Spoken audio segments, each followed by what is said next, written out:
In 2015, Dr. Ellsworth Pembroke sat in his cluttered office at the University of Arizona, scrolling through newly digitized military records from post-war Japan. His eyes stopped on a peculiar file. Sergeant Thaddeus Callahan and his Japanese wife, Chio Fujikawa, had disappeared from all official records in 1947, shortly after entering the United States. The file was marked with a red stamp that read, "Investigation pending, location unknown." For nearly 70 years, this couple had been considered missing, possibly dead. But Pembroke had just discovered something extraordinary. Tax records from a tiny desert town called Red Mesa showed two teachers named Thad and Iris Callahan, who had lived there from 1948 until their deaths in 2018 and 2020. They had been hiding in plain sight all along. The story begins in March 1945, when the skies over Tokyo burned with a fury that would scar an entire generation. Chio Fujikawa was 22 years old when American B-29 bombers dropped incendiary devices that turned her neighborhood into an inferno. She ran through streets filled with flames, clutching her younger brother's hand until the heat forced them apart. She never saw him again. When dawn broke over the devastated city, Chio stood among the ruins of what had been her family's modest home. Her parents, her brother, her entire world had vanished in a single night. Over 100,000 people died in that raid, and Chio survived only because she had jumped into a canal, submerging herself in freezing water while the firestorm raged overhead. The water had been so cold it felt like knives against her skin, but she stayed under as long as she could, surfacing only when her lungs screamed for air. Around her, other people had the same idea, dozens of heads bobbing in the dark water, eyes wide with terror as they watched their city burn. The heat was so intense that the water itself began to warm. Some people couldn't take it and tried to climb out, but the banks were walls of flame. Chio heard their screams and forced herself to stay in the water, to keep her head down, to survive. When the fires finally died down enough for her to emerge, the world had transformed into something from a nightmare. Bodies lay everywhere, charred beyond recognition. Buildings that had stood for generations were reduced to ash and twisted metal. The smell was something she would never be able to describe, something that would wake her up in the middle of the night for the rest of her life. She walked through the ruins calling her brother's name, searching for her parents, but found nothing. The Fujikawa family home where she had grown up, where her father had taught her English and her mother had shown her how to arrange flowers, was simply gone. The months that followed were a blur of hunger and desperation. Japan's surrender in August 1945 brought an end to the war but not to the suffering. American forces occupied the country, and Tokyo became a strange hybrid of devastation and reconstruction. Food was scarce, the black market thrived, and thousands of orphaned children roamed the streets begging for scraps. Chio was one of the lucky ones. Her English skills made her valuable to the occupation forces, and she found work as a translator for the Civil Information and Education section. The job paid in American dollars and came with rations, which meant she could eat regularly for the first time since the bombing. She shared a small room with 3 other women in a building that had somehow survived the fires. They slept on thin mats on the floor and cooked rice on a small hibachi when they could get fuel. At night, they would talk about the lives they had lost, the families that were gone, the future that seemed impossible to imagine. One of the women, a former schoolteacher named Akiko, would sometimes cry so hard she couldn't breathe. Another, a young woman named Yuki, who had lost her husband and infant son, rarely spoke at all. Chio threw herself into work as a way to avoid thinking about everything she had lost. She arrived early at the office and stayed late, translating documents, interpreting conversations, helping American officers navigate the complexities of Japanese bureaucracy and culture. Most of the Americans she worked with were decent enough, though some made it clear they considered all Japanese people to be inferior, barely human creatures who deserved everything that had happened to them. She learned to keep her face neutral, to swallow her anger, to be professional even when someone referred to her people as animals. It was there, in a cramped office overlooking the ruins of central Tokyo, that she met Sergeant Thaddeus Callahan. Thad was 24 years old, tall and serious with sandy hair and eyes that seemed older than his years. He had grown up on a farm in Nebraska, joined the Army in 1943, and served in the Pacific Campaign. Unlike many of his fellow soldiers, Thad didn't treat the Japanese with contempt. He was genuinely interested in their culture, their language, their history. He asked Chio questions about poetry, about Buddhism, about the things that had been important before the war destroyed everything. Their first real conversation happened on a rainy afternoon in November 1945. Thad had been assigned to help coordinate the distribution of food supplies to a neighborhood in eastern Tokyo, and Chio was his translator. They spent the day moving through ruined streets, talking to families who were living in makeshift shelters, trying to determine who needed help most urgently. Everyone needed help. Every family had lost someone. Every building was damaged or destroyed. The scale of the devastation was overwhelming. At one point, they came across an old woman sitting in the ruins of what had been her home. She was maybe 70 years old, dressed in a torn kimono, and she was singing quietly to herself. Chio recognized the song. It was a lullaby, something mothers sang to their children. When Chio asked if she needed food, the woman looked up with vacant eyes and said that she was waiting for her grandson to come home from school. Chio gently explained that the school was gone, that everything was gone, but the woman just smiled and kept singing. Thad watched this exchange with an expression of profound sadness. After they left, he was quiet for a long time. Finally, he said, "We did this. My country did this to these people." Chio didn't know how to respond. Yes, America had done this, but Japan had started the war, had committed its own atrocities, had brought destruction to countless other countries. The moral calculations were too complex, the guilt too widely distributed. She simply said, "War does this. War destroys everything it touches." Their friendship developed slowly over months of working together. Thad would bring Chio extra rations, chocolate bars and canned peaches that meant the difference between hunger and survival. She would teach him Japanese phrases, correct his pronunciation, and occasionally smile at his earnest attempts to understand a culture so different from his own. He told her about growing up on a farm in Nebraska, about endless fields of wheat and skies so big they seemed to swallow the world. She told him about Tokyo before the war, about cherry blossom festivals and summer fireworks, about a world that no longer existed. By the winter of 1945, friendship had deepened into something neither of them had expected. They were in love, but both understood the impossibility of their situation. The United States military officially discouraged relationships between American servicemen and Japanese women. The racism was explicit and brutal. Japanese people were still referred to as the enemy, as subhuman, as untrustworthy. Propaganda posters that had depicted Japanese soldiers as rats and monkeys during the war were still fresh in everyone's memory. Many officers believed that any soldier who married a Japanese woman was betraying his country and his race. Thad didn't care. He had seen too much death, too much destruction, to let prejudice dictate his life. Chio was the first person since the war who made him feel human again, who made him believe that maybe there was a future worth living for. For Chio, Thad represented something she had thought was lost forever, the possibility of safety, of kindness, of being seen as a person rather than as a defeated enemy. They kept their relationship secret at first, meeting in quiet corners of the city, walking through parks where the cherry trees were slowly beginning to recover. Thad would hold her hand and she would lean against his shoulder, and for brief moments they could pretend they were just two young people in love, not a soldier and a war survivor caught in the wreckage of history. But secrets don't stay secret forever, especially in the close quarters of military occupation. By early 1946, rumors were circulating.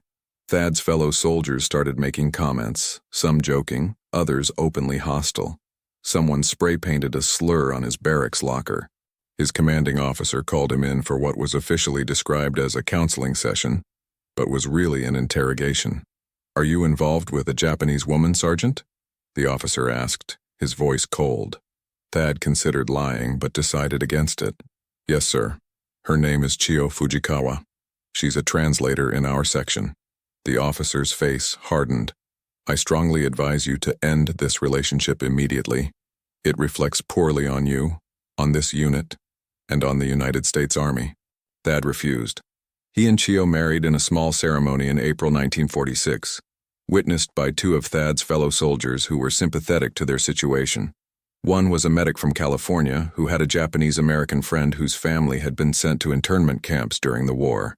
The other was a young lieutenant from New York who simply believed that people should be allowed to love whoever they wanted. The ceremony was held in a small Christian church that had survived the bombings. Chio wore a simple blue dress that one of her roommates had helped her sew.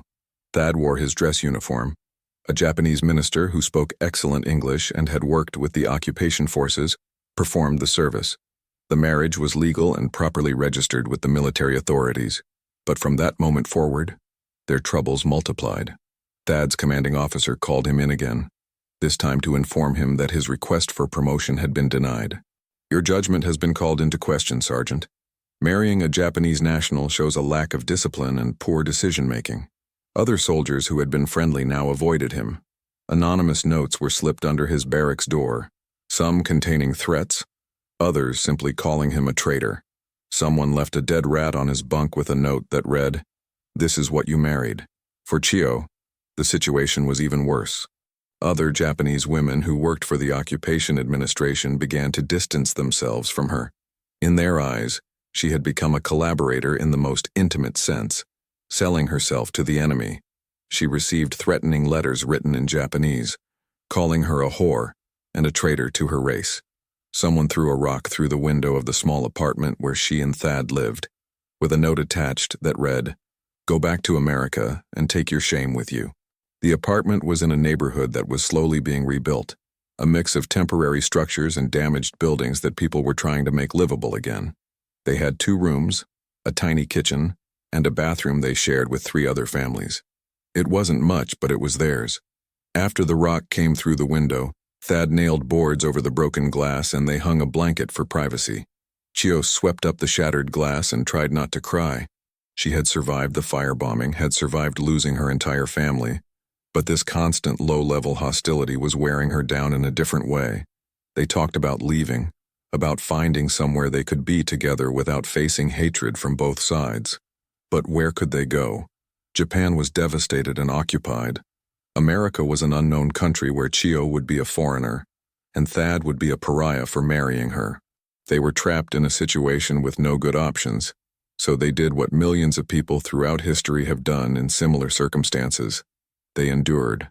The War Brides Act of 1945 technically allowed foreign wives of American servicemen to enter the United States outside the restrictive immigration quotas that had previously kept Asian immigration to a minimum.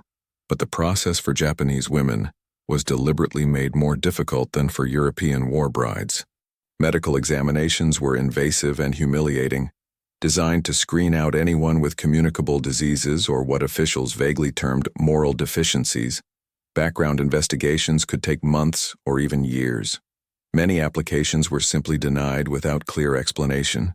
Chio's application was submitted in June 1946 and sat in bureaucratic limbo for 7 months.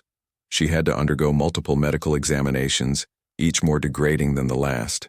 She was photographed, fingerprinted, and interviewed repeatedly by immigration officials who seemed determined to find some reason to deny her entry.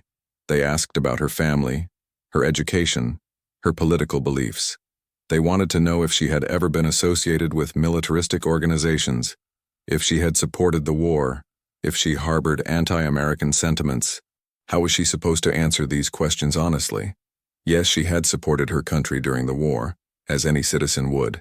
Yes, she had believed what her government told her, until the bombs started falling and she realized that governments lie and people die. Finally, in January 1947, her approval came through. The letter was brief and bureaucratic, informing her that she was authorized to enter the United States as the dependent spouse of Sergeant Thaddeus Callahan. There was no warmth in the language, no welcome, just a list of regulations and requirements. Thad's discharge papers came through at the same time. His service was being terminated earlier than originally planned, which both of them understood was punishment for his marriage. The Army wanted him gone. They boarded a military transport ship bound for San Francisco in early February 1947, carrying everything they owned in 2 battered suitcases. The voyage took 3 weeks, and Chio spent most of it violently seasick in a cramped cabin below deck. She had never been on a ship before, had never left Japan, and now she was sailing toward a country that had bombed her city and killed her family. The irony was not lost on her. The other passengers on the ship were mostly soldiers heading home, and a handful of other war brides, primarily from the Philippines and Korea. The European war brides had traveled on different ships under better conditions. Even here there was a hierarchy of acceptability. Chio tried to befriend some of the other Asian women, but language barriers and mutual suspicion made it difficult. Everyone was scared, everyone was uncertain, and fear made people withdraw into themselves. Thad stayed with her as much as he could, but men and women were housed in separate sections of the ship. At night, Chio would lie in her narrow bunk, listening to the creaking of the ship and the sound of other women crying or praying, and wonder if she had made a terrible mistake. She was sailing toward a country where she would be hated, where she didn't know the customs or the unspoken rules, where she would be completely dependent on Thad for everything. What if something happened to him? What if he changed his mind about her once they were in America? What if his family rejected her, and he chose them over her? These fears consumed her during the long voyage across the Pacific. By the time they reached San Francisco, she had lost weight and developed a persistent cough from the damp, poorly ventilated cabin. When she finally saw the Golden Gate Bridge emerging from the fog, she felt no excitement, only dread. They arrived in San Francisco in late February 1947, and America greeted them with cold hostility. Immigration officials separated them immediately at the dock. Chio was taken to a detention facility, while her papers were verified yet again, despite the fact that she had already been approved for entry. The facility was a grim concrete building that reminded her of a prison. She was placed in a large room with about 30 other women, mostly Asian, all waiting for their papers to be processed. The conditions were harsh. They slept on metal cots with thin mattresses. The food was unfamiliar, and often inedible. Guards spoke to them in English, making no effort to accommodate those who didn't understand. Chio's English was good enough that she became an informal translator for some of the other women, helping them understand what was being asked of them, trying to calm those who were panicking. She was held for 5 days. Each day she was called for another interview, another examination, another round of questions. Officials seemed determined to find some reason to deny her entry or send her back. They asked about her political beliefs, her family background, whether she had any communist sympathies. The questions were absurd. She had lost everything in the war. She had no political beliefs beyond wanting to survive, but she answered carefully, saying what they wanted to hear, playing the role of the grateful, subservient foreign bride who was honored to be allowed into America. On the 5th day, she was finally released. Thad was waiting outside the detention facility, and when she saw him, she broke down crying for the first time since leaving Japan. He held her while she sobbed, and she could feel that he was crying too. "I'm so sorry," he kept saying. "I'm so sorry they did this to you." But it wasn't his fault. It was the fault of a system that saw her as a threat, as something foreign and dangerous that needed to be contained and controlled. They took a streetcar to a cheap hotel in a run-down part of the city. The room was small and smelled of mildew, but it was private, and it was theirs. Chio slept for 16 hours straight, her body finally giving in to the exhaustion of the voyage and the detention. When she woke up, Thad was sitting by the window, staring out at the city. "I sent a telegram to my family," he said without turning around. "I told them we were coming to Nebraska, that I wanted them to meet you." The response came 2 days later. Thad's father's telegram was brief and brutal. "Do not bring that woman to this house. You are no longer welcome here. You have shamed our family name." Thad read it 3 times, his hands shaking, and then crumpled it and threw it in the trash. He never spoke to his father again. Years later, when his mother died, he received a letter from his sister informing him of the funeral. He didn't attend. The break was complete and permanent. With Nebraska no longer an option, they were adrift in San Francisco with limited money and no clear plan. Thad looked for work, but the post-war job market was flooded with returning veterans. Whenever potential employers saw Chio, their expressions changed. Doors that had been open suddenly closed. Apartments that had been available were mysteriously rented to someone else. They walked through Chinatown one evening, hoping that a neighborhood accustomed to Asian faces might be more welcoming, but even there they attracted hostile stares. A mixed-race couple was an abomination to many people, regardless of their own background. They tried other neighborhoods. In the Mission District, a landlord quoted them a rent, then doubled it when he saw Chio. In the Richmond District, a potential employer told Thad directly that he couldn't hire someone married to one of them. The rejection was constant and wearing. Chio began to feel like a burden, like she was ruining Thad's life simply by existing. She suggested that maybe she should go back to Japan, but Thad refused to even consider it. "We're in this together," he said firmly. "I'm not giving up on us." It was during one of these desperate walks through the city that Thad saw a notice posted in a shop window. The Bureau of Indian Affairs was seeking teachers for schools on reservations and in remote rural areas. The pay was modest, but housing was provided, and the requirements were minimal. A high school diploma and 2 years of college were enough to qualify. Thad had completed 2 years at the University of Nebraska before the war, studying agriculture and education. He copied down the address and mailed an application the next day. In the application, he was careful about how he described Chio. In the section asking about his wife's nationality, he wrote American resident rather than Japanese. He emphasized his military service, his education, his willingness to work in difficult conditions. He didn't mention that he was married to a Japanese woman, didn't mention the hostility they had faced, didn't mention that they were desperate and running out of options. 3 weeks later, a response arrived. There was a teaching position available at a small school in Red Mesa, Arizona, a desert town so remote that they had been unable to fill the position for over a year. The previous teacher had lasted only 3 months before fleeing back to civilization. The salary was $80 a month plus a small house near the school. There was no running water, no electricity, and the nearest town of any size was 60 miles away. Most people would have considered it a hardship posting, barely a step above prison. To Thad and Chio, it sounded like salvation. Thad accepted immediately, sending a telegram that same day. They packed their 2 suitcases, bought bus tickets with the last of their money, and left San Francisco without telling anyone where they were going. As far as the military records were concerned, Sergeant Thaddeus Callahan and his wife Chio simply vanished. No forwarding address, no contact information, just gone. The journey to Red Mesa took 3 days, traveling through California's Central Valley, across the Mojave Desert, and into the vast emptiness of the Arizona Territory. The bus was old and uncomfortable, with broken springs in the seats and windows that wouldn't close properly. Dust blew in constantly, coating everything in a fine red powder. They stopped in small towns where Thad would go inside to buy food, while Chio waited in her seat, avoiding the curious and often hostile stares of other passengers.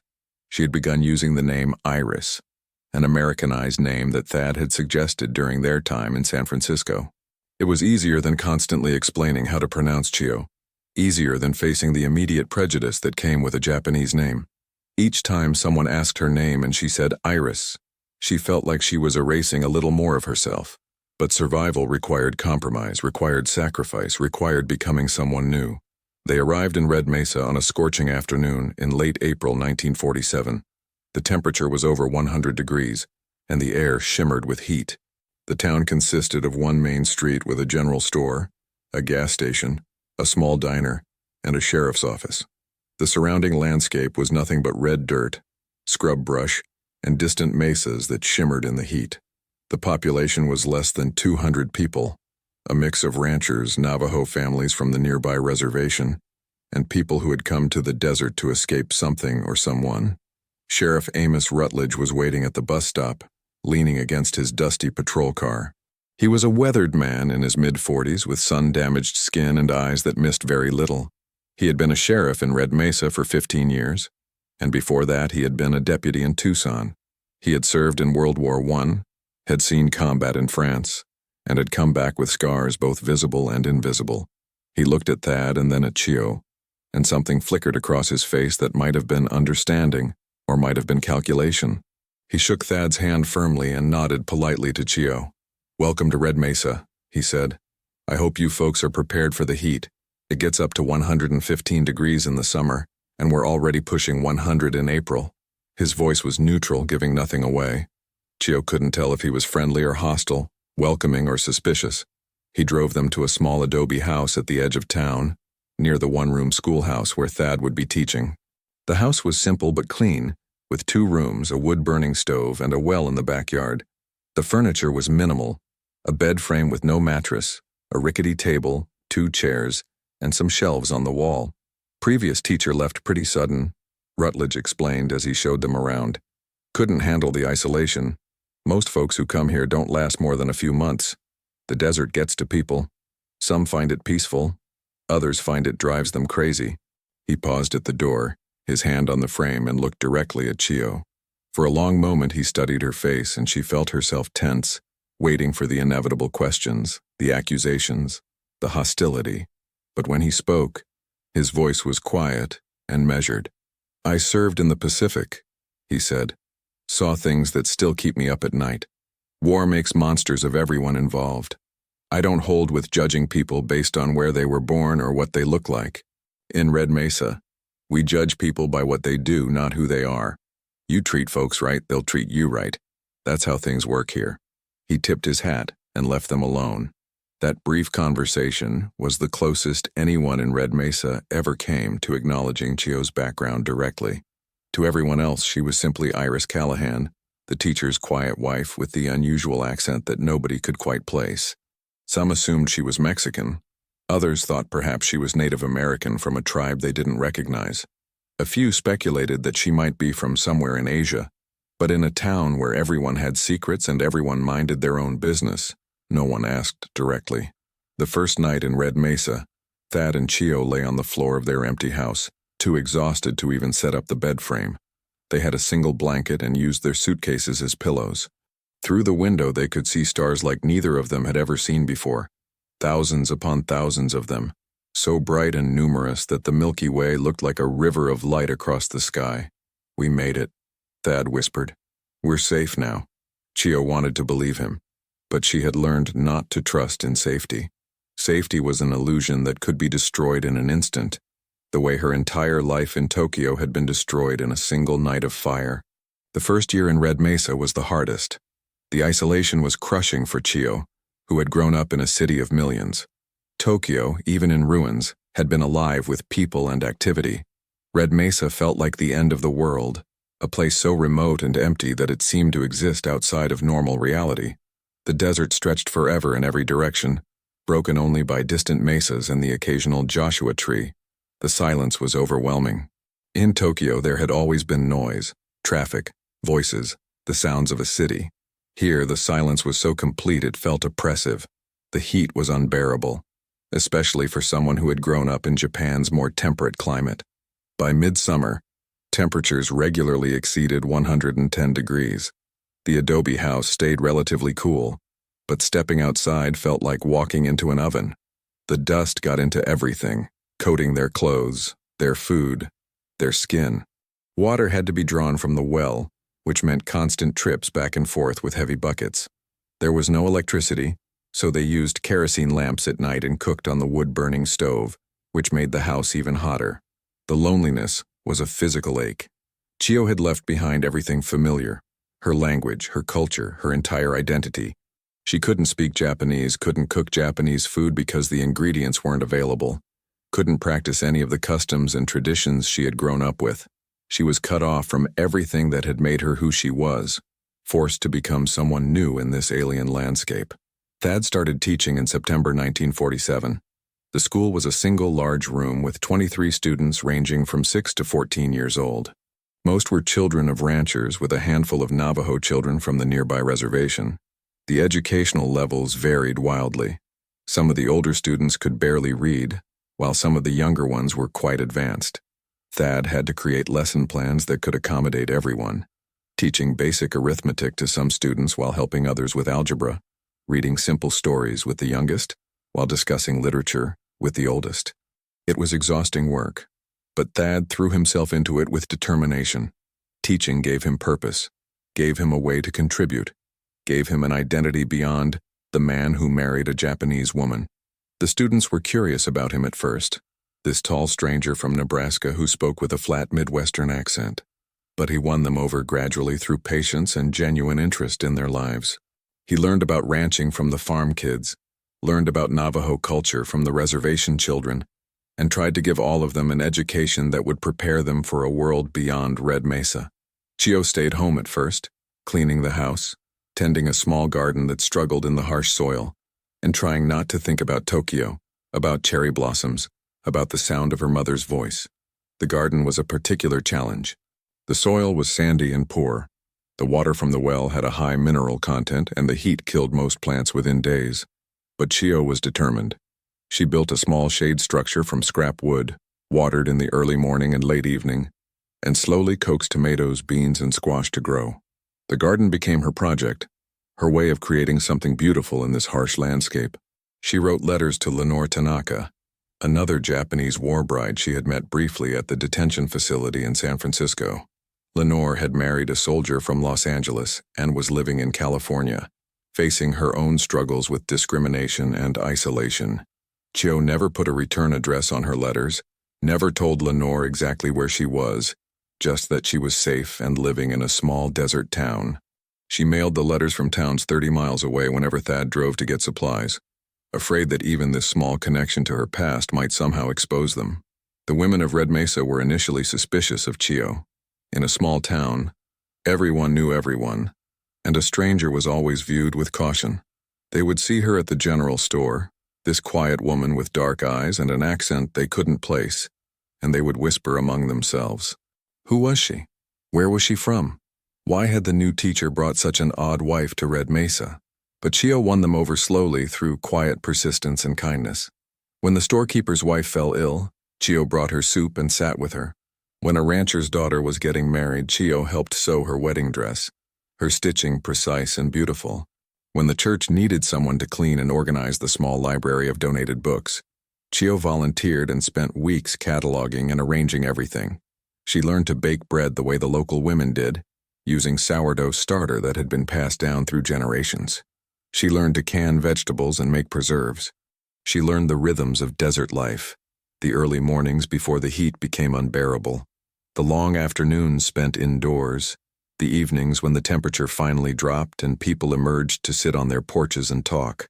Her English, already excellent, lost its pronounced Japanese accent as she consciously reshaped her speech patterns. She listened carefully to how people around her spoke and mimicked their flat vowels and drawling consonants. She practiced in front of a mirror, watching her mouth form words, training herself to sound American. It was exhausting work, this constant performance, this daily erasure of who she had been, but it was necessary for survival. In September 1947, Chio discovered she was pregnant. The news filled her with a complicated mixture of joy and terror.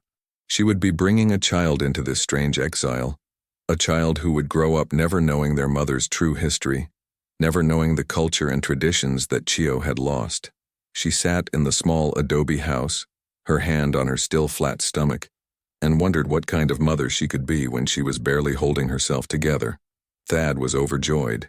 He had always wanted children, and the pregnancy felt like proof that they had made the right decision, that they could build a real life in Red Mesa. He became even more protective of Chio, insisting that she rest more, that she not work too hard in the garden, that she take care of herself. His concern was touching but also suffocating. Chio had survived the firebombing of Tokyo, had endured the occupation and the voyage across the Pacific, had rebuilt her life from nothing. She didn't need to be treated like fragile glass. The pregnancy was difficult. Morning sickness lasted well into the second trimester. The heat made everything worse. There was no doctor in Red Mesa, only a retired nurse named Mrs. Patterson who had delivered most of the babies in town for the past 20 years. Mrs. Patterson examined Chio and declared everything normal, but Chio couldn't shake her anxiety. What if something went wrong? What if she lost the baby? What if she died in childbirth and left Thad alone? Cordelia was born in May 1948, delivered in the adobe house with Mrs. Patterson attending, and Thad pacing nervously outside. The labor lasted 18 hours, and there were moments when Chio was certain she was going to die. But finally the baby emerged, screaming and healthy, and Mrs. Patterson placed her in Chio's arms. Chio looked down at her daughter's face and felt something shift inside her. This tiny person was half her, half Thad, and wholly American. Cordelia would never know the Japan that Chio had known. She would grow up in the desert, would speak English without an accent, would be accepted in a way that Chio never could be. That night, alone with her daughter while Thad slept exhausted in the other room, Chio whispered to Cordelia in Japanese. It was the only time she allowed herself to speak her native language aloud. Anata wa watashi yori yoi seikatsu o okuru deshu, she said softly. You will have a better life than I did. Anata wa sensu o shiranai. Anata wa kiga o shiranai. Anata wa hontu no Amerika jin ni naru. Watashi ga keshite narenai yu ni. You will never know war. You will never know hunger. You will be American, truly American, in a way I can never be. As Cordelia grew, Chio poured all her energy into being a good mother. She made clothes for her daughter, taught her to read before she started school, told her stories that were carefully edited versions of Japanese folk tales with all the specifically Japanese elements removed. She wanted to pass something of her culture to her daughter, but she was terrified of revealing too much, of saying something that Cordelia might repeat to other children, something that might expose their secret. The years began to pass, marked by the rhythms of the school calendar and the changing seasons of the desert. Spring brought wildflowers that carpeted the desert floor in brilliant colors for a few brief weeks. Summer brought heat that made the air shimmer and turned the landscape into something alien and hostile. Fall brought cooler temperatures and relief. Winter brought cold nights and occasional frost that killed the more delicate plants in Chio's garden. Thad and Chio developed routines that would sustain them for decades. They taught during the school year, spent summers reading and preparing lessons, and carefully maintained the fiction of their simple American lives. They never spoke about the war, never mentioned Japan, never discussed the family that Thad had lost and the family that Chio would never see again. They created a bubble of normalcy through sheer force of will, and inside that bubble, they built something that resembled happiness. In 1950, the school board approached Chio with an unexpected request. The student population had grown to nearly 40 children, and one teacher could no longer handle all the grades effectively. Would she be willing to teach as well? The board would pay her $40 a month, half of what Thad earned, but it would mean a significant increase in their household income. Chio was terrified. Standing in front of a classroom meant exposure, meant being visible, meant risking discovery, but she also desperately needed the purpose and the connection. She had been isolated for 3 years, her world limited to her house, her garden, and occasional trips to the general store. The thought of having meaningful work again, of contributing to the community, was incredibly appealing. She accepted the position and began teaching the younger children, grades 1 through 3, while Thad handled the older students. She discovered that she had a gift for teaching. Her patience, her gentle corrections, her ability to explain things in multiple ways until a child understood, all made her an excellent teacher. The children loved her. They called her Mrs. Callahan and brought her wildflowers and drawings. Parents commented that their kids had never been so excited about school before. Teaching also gave Chio a legitimate identity in Red Mesa. She wasn't just the teacher's odd wife anymore. She was a teacher herself, a valued member of the community, someone who contributed. People greeted her on the street, asked her advice about their children's education, invited her to church socials and community events. She was becoming part of the fabric of Red Mesa, and with each passing year, the fiction of Iris Callahan became more real, and the memory of Chio Fujikawa became more distant. But the past had a way of intruding, even in the remotest desert town. In 1952, a traveling salesman came through Red Mesa selling kitchen supplies. He was an older man, maybe 60, and he mentioned casually at the diner that he had served in the Pacific during the war. He had been part of the occupation forces in Japan and had spent 2 years in Tokyo. When he saw Chio at the general store, he stared at her for a long time, and then approached her with a strange expression on his face. "Excuse me, ma'am," he said. "I don't mean to be rude, but are you Japanese?" Chio felt her heart stop. She forced herself to smile and shake her head. "No, I'm not. People ask me that sometimes. I'm actually part Cherokee." It was a lie she and Thad had prepared years ago, a plausible explanation for her appearance that would satisfy casual curiosity. The salesman looked skeptical, but nodded. "My apologies. You just remind me of someone I knew in Tokyo, but I suppose a lot of folks look alike."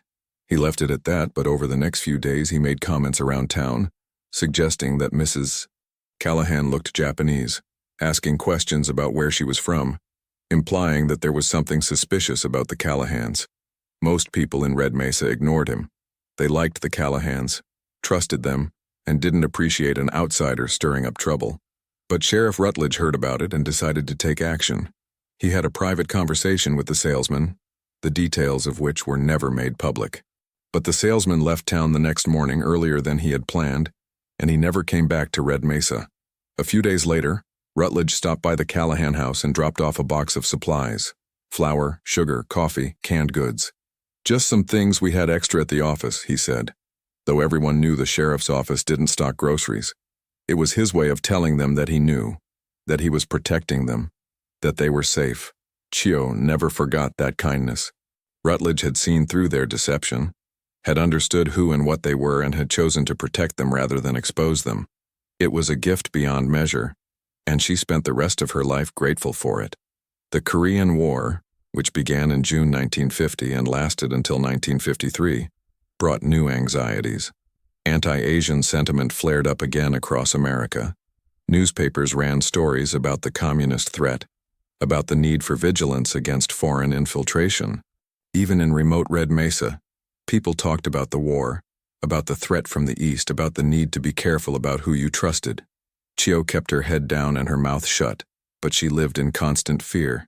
Cordelia was 4 years old when the war started, old enough to repeat things she heard, old enough to ask questions that Chio couldn't answer honestly.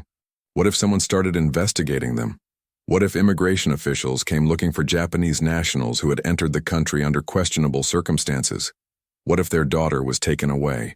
But Red Mesa protected its own. The community had accepted the Callahans, and that acceptance created a buffer against outside scrutiny.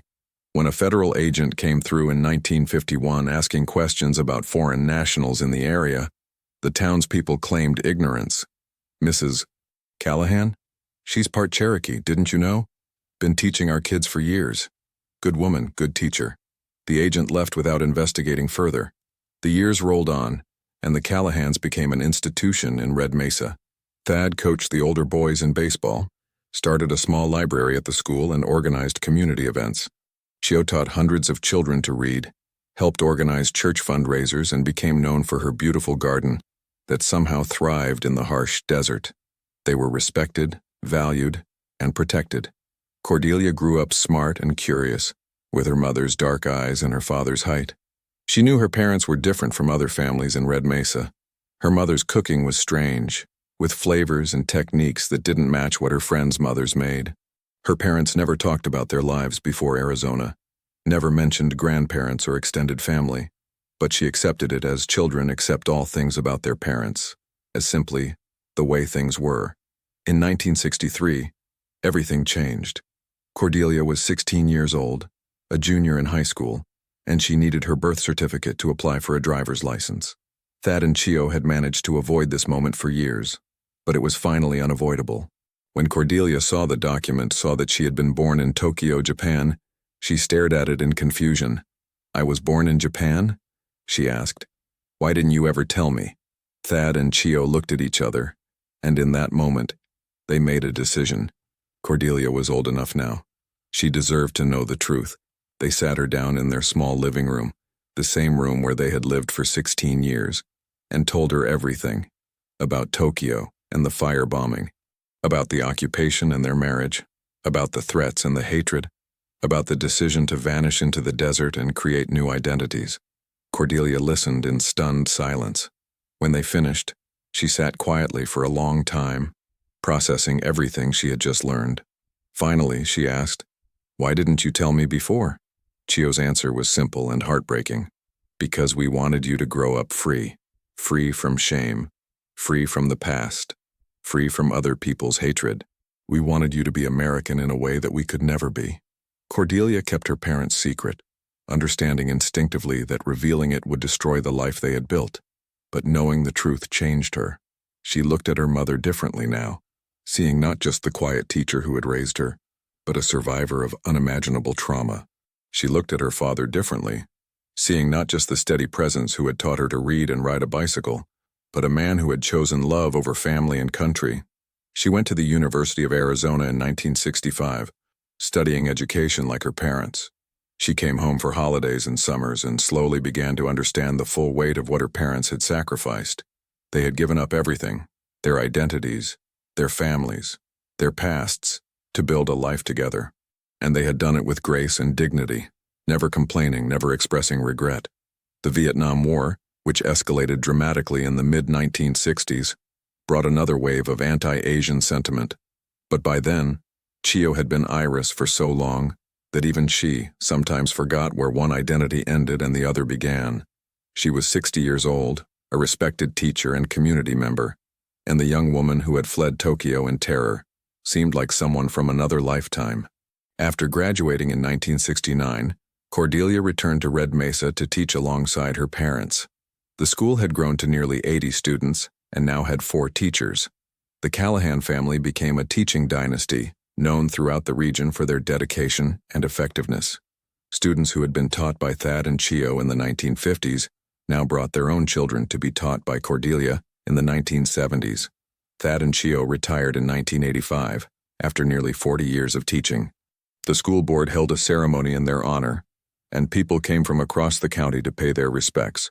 Former students, now adults with children and grandchildren of their own, stood up to talk about how Mr. and Mrs. Callahan had changed their lives, had believed in them when no one else did, had given them an education that opened doors they never knew existed.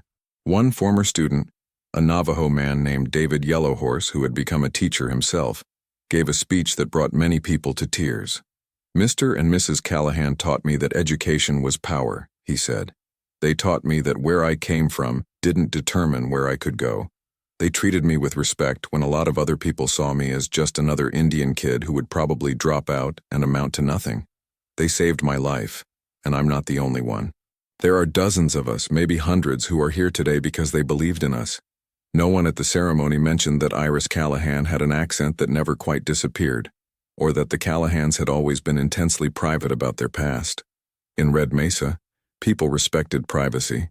Everyone had come to the desert to escape something, and the unspoken rule was that you didn't pry into other people's histories. In their retirement, Thad and Chio finally allowed themselves to relax. They traveled a little, visiting national parks and historic sites, always careful to avoid anywhere that might have military records or immigration officials who might ask uncomfortable questions. They read voraciously, maintained their beautiful garden, and enjoyed the simple pleasure of having survived. Chio began to write in a journal, something she had started in 1947, but had been too afraid to maintain consistently.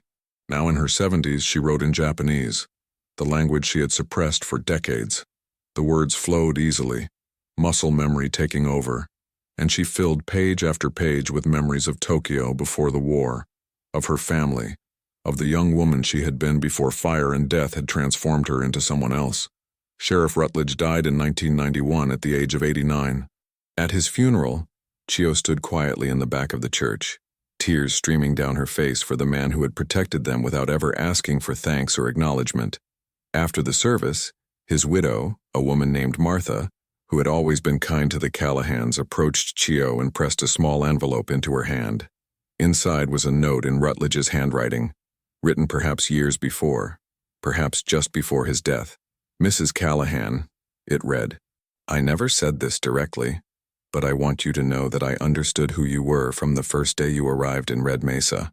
I also want you to know that it never mattered to me. You and your husband have been model citizens, excellent teachers, and good people. You deserved better than what the world gave you. I'm glad you found peace here. Take care of yourself and your family. With respect and admiration, Amos Rutledge. Chio folded the note carefully and kept it in her journal. It was confirmation of what she had always suspected, that Rutledge had known and had protected them anyway. His kindness had made their life in Red Mesa possible, and she would be grateful to him forever. As the years passed and the world changed, the story of Japanese war brides began to be told more openly. Books were published, documentaries were made, and historians started to examine this forgotten chapter of American history. Chio watched these developments with mixed feelings. Part of her wanted to step forward, to add her voice to the historical record, to tell people what it had really been like. But the habit of secrecy was too deeply ingrained. She had spent 70 years hiding, and she couldn't imagine doing anything else.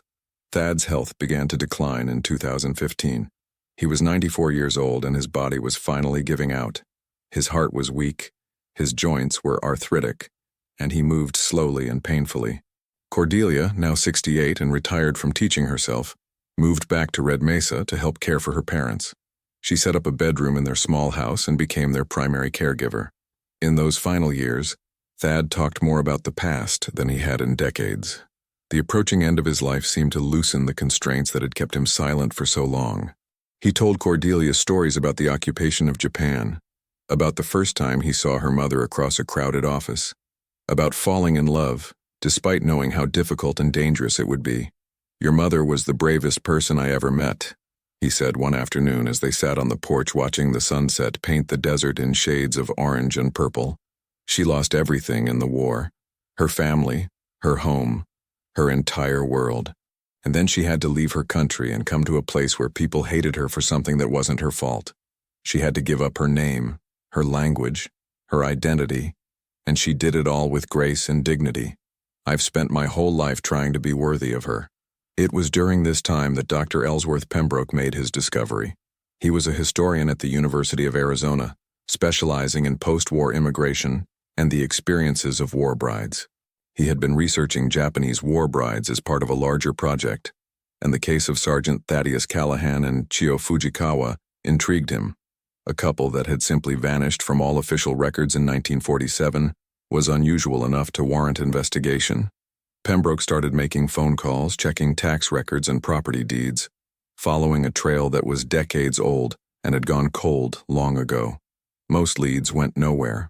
But then he found a property tax record from Red Mesa, Arizona, showing that a Thaddeus Callahan had owned a small house there since 1948. The address was still listed as active. Could it really be the same person?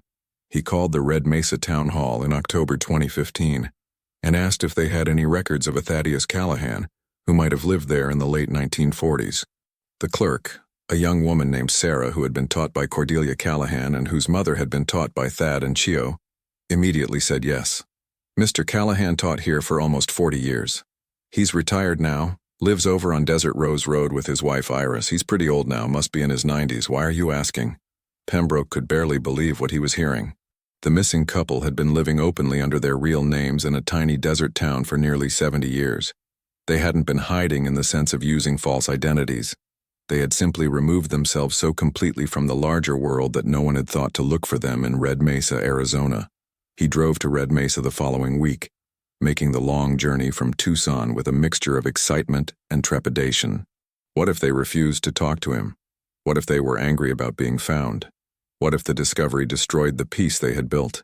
He knocked on the door of a small, well-maintained adobe house, surrounded by flowering cacti and a vegetable garden that was remarkably lush for the desert. Cordelia answered, a woman in her late 60s with dark hair streaked with gray and suspicious eyes. "Can I help you?" she asked, her body blocking the doorway. Pembroke introduced himself and explained what he had discovered. As he spoke, Cordelia's face went pale. "They're very old," she said quietly. "My father is 94 and not in good health. My mother is 92. I don't know if this is a good idea. They've spent their entire lives trying to stay hidden." But Pembroke was gentle and persuasive. He explained that he wasn't there to expose them or cause trouble. He was a historian trying to document the experiences of war brides, trying to make sure their stories weren't lost to history. He promised that he would respect their privacy, would change names and locations if they wanted, would only publish what they were comfortable sharing. Cordelia considered for a long moment, then stepped aside. "Let me talk to them first," she said. She disappeared into the house, and Pembroke waited on the porch, listening to the quiet murmur of voices inside. After what felt like an eternity, Cordelia returned. "They'll see you," she said, "but please be gentle. They're not used to talking about the past." Thad and Chio sat in their living room, two elderly people surrounded by photographs and books and the accumulated debris of a long life.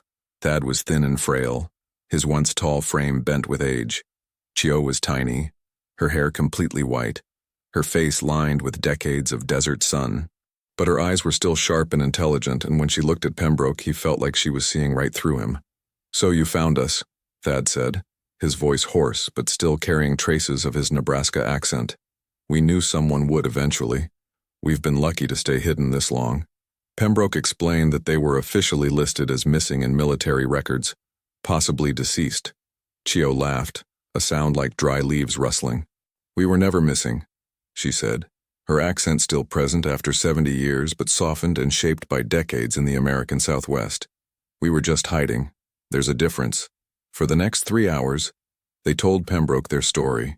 Thad talked about the occupation, about falling in love with Chio, about the decision to marry her despite knowing the consequences. Chio talked about the firebombing of Tokyo, about losing her family, about the fear and uncertainty of coming to America. Together, they talked about the journey to Red Mesa, about building a life in the desert, about teaching for 40 years, while carrying the weight of their secret. Pembroke recorded every word, filling page after page of his notebook with their story. When they finished, he sat quietly for a moment, overwhelmed by what he had heard. "Thank you," he finally said. "Thank you for trusting me with this. Your story is important. It needs to be told." Chio shook her head. "Our story is not unique," she said. "There were thousands of us, Japanese women who married American soldiers. Some were accepted, some were rejected, and some, like us, simply disappeared. We were lucky. We found a place where we could be safe, where people protected us. Not everyone was so fortunate." The interview was published in a historical journal in 2016, with names changed and the location described only as a small desert town in the Southwest. But historians who specialized in war brides immediately recognized the significance. Here was a first-hand account of the racism and persecution that had driven many mixed-race couples into hiding, a story that confirmed what researchers had long suspected, but rarely been able to document. The article generated interest in academic circles, and other historians reached out to Pembroke asking if they could interview the couple. But Thad and Chio declined further interviews. They had told their story once, and that was enough. They wanted to spend their remaining time in peace, not reliving the past for curious academics. Thad died in March 2020, just as the COVID-19 pandemic was beginning to sweep across America. He was 97 years old. Chio was with him at the end, holding his hand as his breathing became slower and more labored. His last words were in Japanese, a language he had learned over their 73 years together. "Aishiteru," he whispered. "I love you." Then he was gone. The funeral was small due to pandemic restrictions, but former students sent flowers and cards from across the country.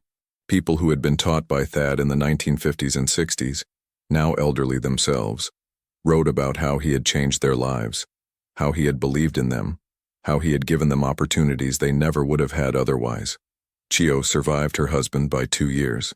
She continued to live in the small adobe house, tending her garden, writing in her journal, and waiting for death with the same patience she had brought to everything else in her life.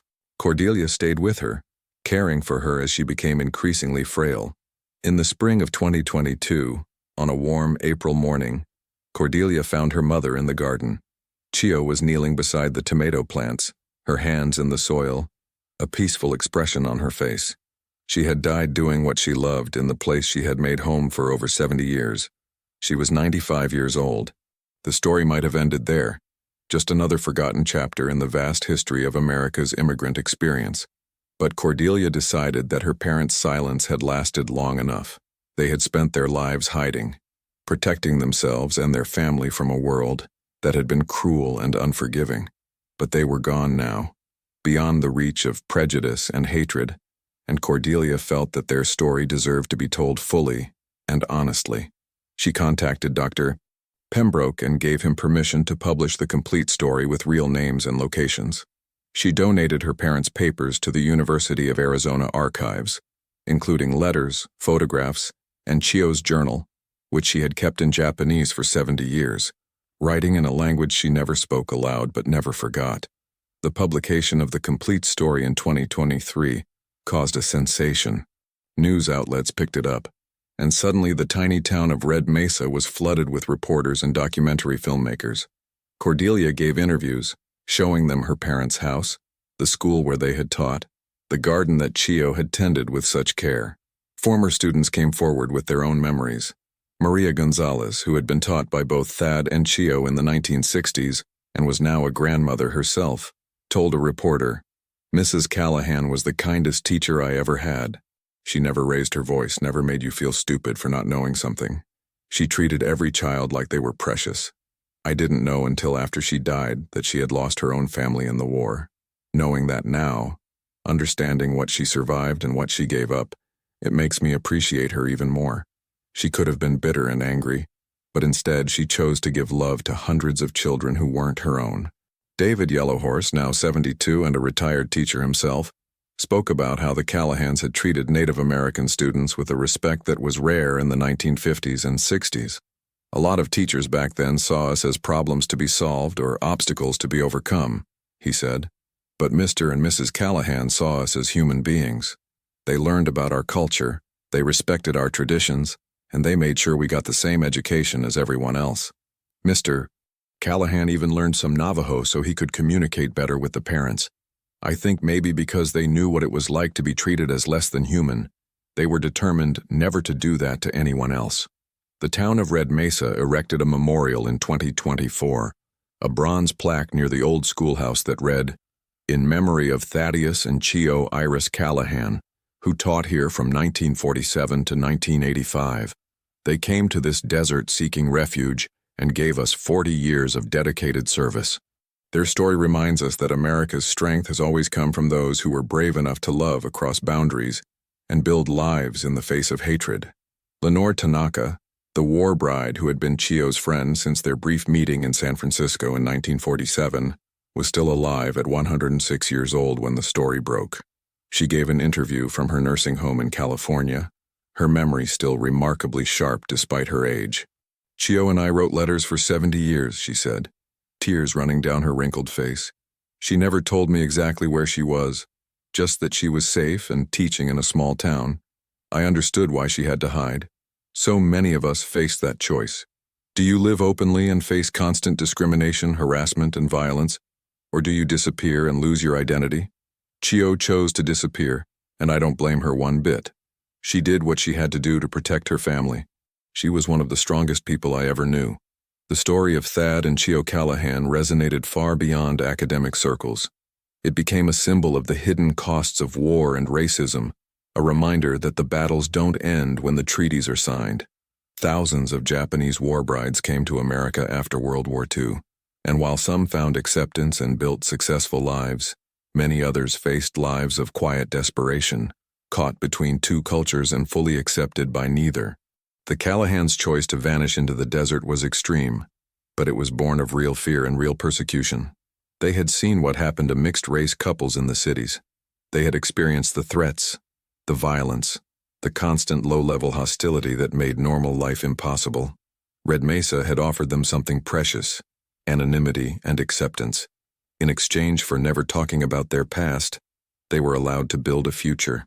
In 2025, Cordelia Callahan, now 78 years old, published a book about her parents titled Hidden in the Desert, A War Bride's Story. It became a bestseller, praised for its honest portrayal of racism, love, and survival. Cordelia traveled around the country giving talks at universities, historical societies, and community centers. She spoke about growing up without knowing her mother's true identity, about the moment she learned the truth, and about the complicated legacy her parents had left behind. "My parents weren't perfect," she would tell audiences, her voice steady but emotional. "They made choices that were sometimes difficult to understand. They kept secrets from me. They hid who they were, and they passed that burden of secrecy on to me. For years I struggled with that. I was angry that they hadn't trusted me with the truth earlier. I was confused about my own identity, about what it meant to be the daughter of a Japanese war bride when I had grown up thinking I was just a regular American kid. But as I got older, as I learned more about what they had faced, I came to understand. They weren't being cruel or dishonest. They were trying to survive in a world that wanted to destroy them. They were protecting me from a hatred that I couldn't have understood as a child. And they succeeded. They built a life together against impossible odds. They educated hundreds of children. They contributed to their community for 40 years. They loved each other for 73 years, from the ruins of Tokyo to the deserts of Arizona. That has to count for something. That has to mean something. The house in Red Mesa where Thad and Chio lived for over 70 years still stands, now maintained by the local historical society as a museum. Visitors can walk through the small rooms, see the books they read, the photographs they kept, the simple furniture they used. The garden that Chio tended for so many years is still maintained by volunteers from the community, growing tomatoes and beans and squash in the harsh desert soil. In the bedroom, there's a small shrine that Cordelia created after her mother's death. At its center is a photograph of Chio as a young woman in Tokyo before the war, maybe 20 years old, standing in front of a cherry tree in full bloom. She's wearing a kimono and smiling at the camera, carefree and happy, not yet marked by the tragedies that would reshape her life. Next to it is a photograph of Thad in his army uniform, young and serious.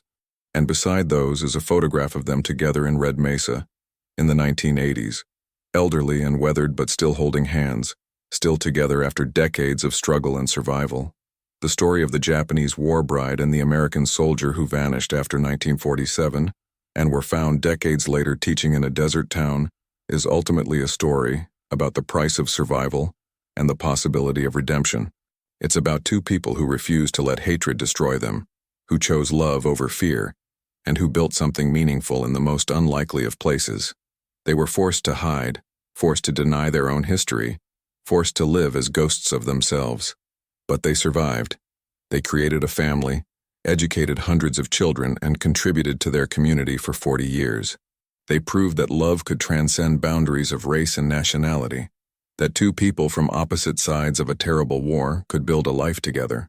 Their story is a reminder that history is not just about the big events and famous people. It's also about the countless individuals who lived through those events, who made impossible choices, who survived against overwhelming odds. Thad and Chio Callahan were not heroes in the traditional sense.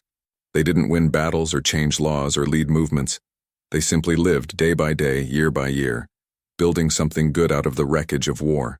And in the end, perhaps that is the most heroic thing of all: to survive, to love, to build, to teach, to give to others even when the world has taken everything from you.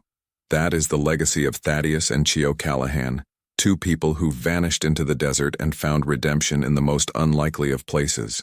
If you found this story compelling and want to learn more about the hidden histories of World War II and its aftermath, please subscribe to our channel. We bring you untold stories from America's past. Stories of ordinary people who lived through extraordinary times. Hit the like button and leave a comment sharing your thoughts on Thad and Chio's remarkable journey. What would you have done in their situation? How do you think we should remember these hidden chapters of history? Let us know below.